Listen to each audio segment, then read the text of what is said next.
Assalamualaikum warahmatullahi wabarakatuh. Perkenalkan, nama saya Neni Retnaning Tias Indriastuti, CGP Angkatan 9, SMP Negeri 7 Merangin, Kabupaten Merangin. Pada video kali ini, saya akan menyampaikan tentang demonstrasi kontekstual modul 1.3 visi guru penggerak. Apakah itu paradigma inquiry apresiatif?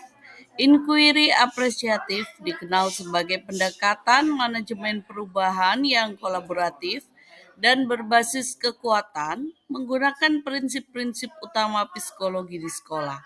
Pendekatan inquiry apresiatif dapat dimulai dengan mengidentifikasi hal baik apa yang ada di sekolah, mencari cara bagaimana hal tersebut dipertahankan, dan memunculkan strategi untuk mewujudkan perubahan ke arah yang lebih baik.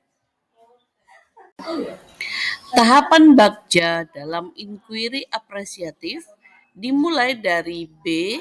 Buat pertanyaan utama, A. Ambil pelajaran, G. Gali mimpi bersama, J. Jabarkan rencana, A. Atur eksekusi.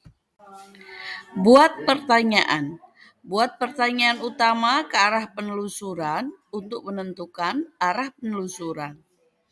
Ambil pelajaran dimaksudkan memandu bagaimana pengalaman positif dari individu, kelompok, atau komunitas lain yang akan dijadikan pembelajaran.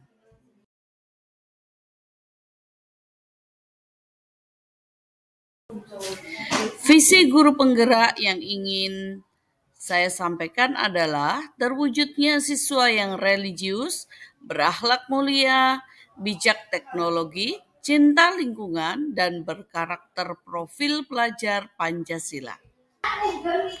Penjelasan komponen visi yang pertama, religius dan berakhlak mulia, menggambarkan profil Pancasila, dimensi beriman dan bertakwa kepada Tuhan Yang Maha Esa. Yang kedua, bijak teknologi, menggambarkan profil Pancasila kreatif. Yang ketiga, cinta lingkungan, menggambarkan profil Pancasila bergotong royong. Prakarsa perubahan, meningkatkan kreativitas dan motivasi belajar peserta didik melalui pemanfaatan teknologi.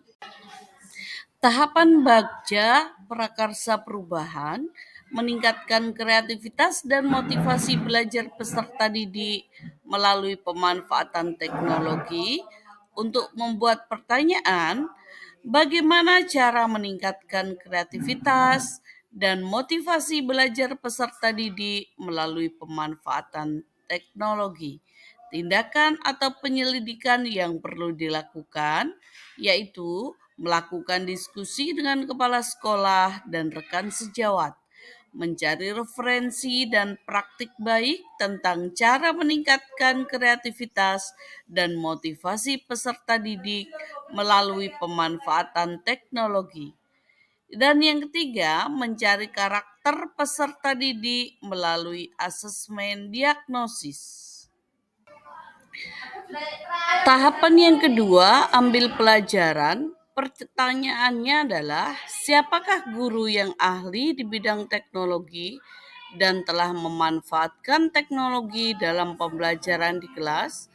Yang kedua, teknologi pembelajaran apa saja yang telah digunakan? Yang ketiga, bagaimana memilih media atau teknologi pembelajaran yang tepat agar dapat meningkatkan kreativitas dan motivasi belajar peserta didik. Tindakan atau penyelidikan yang perlu dilakukan yaitu yang pertama, mencari referensi tentang tokoh guru yang ahli di bidang teknologi. Yang kedua, mencari referensi berupa media teknologi pembelajaran yang sesuai dengan peningkatan kreativitas dan motivasi belajar peserta didik. Gali mimpi, pertanyaan yang diajukan adalah yang pertama, apakah pemanfaatan teknologi dalam pembelajaran dapat meningkatkan kreativitas dan motivasi belajar peserta didik? Yang kedua, bagaimana agar pembelajaran berbasis teknologi dapat diterapkan pada guru mata pelajaran lain? Yang ketiga, apakah ada keterkaitan antara pemanfaatan teknologi dalam pembelajaran dengan dimensi profil pelajar Pancasila? Tindakan penyelidikan yang dilakukan, yang pertama, membuat lembar observasi tentang kreativitas dan motivasi belajar peserta didik. Yang kedua, melakukan kolaborasi melalui tim teaching untuk memberikan pembelajaran berbasis teknologi. Yang ketiga, mencari referensi tentang dimensi profil pelajar Pancasila dan berkonsultasi dengan orang yang kompeten tentang hal tersebut. Jabarkan rencana. Pertanyaan yang diajukan, yang pertama, apa langkah-langkah untuk mulai membiasakan pemanfaatan teknologi dalam pembelajaran? Yang kedua, apakah media yang digunakan dalam pembelajaran berbasis teknologi? Yang ketiga, bagaimana usaha menjaga keberlanjutan pemanfaatan teknologi agar terus dapat dilaksanakan dalam pembelajaran di kelas? Tindakan penyelidikan yang perlu dilakukan, yang pertama, membuat perangkat pembelajaran, LKPD, dan instrumen penilaian yang tepat. Yang kedua, mencari media pembelajaran berbasis teknologi yang tepat sesuai karakteristik peserta didik dan materi pelajaran. Yang ketiga, pemberian reward pada peserta didik yang memiliki kreativitas dan motivasi belajar yang tinggi. Yang terakhir, atur eksekusi. Pertanyaannya adalah, siapa yang bertanggung jawab memonitor agar jalannya kegiatan pemanfaatan teknologi dalam pembelajaran dapat berjalan dengan baik dan konsisten? Tindakan atau penyelidikan yang perlu dilakukan, membuat jadwal kegiatan pembelajaran menggunakan teknologi yang bervariasi tiap minggunya. Demikian rancangan tindakan perubahan berdasarkan tahapan Bagja, semoga dapat membawa perubahan ke arah yang lebih baik dengan berpihak pada murid.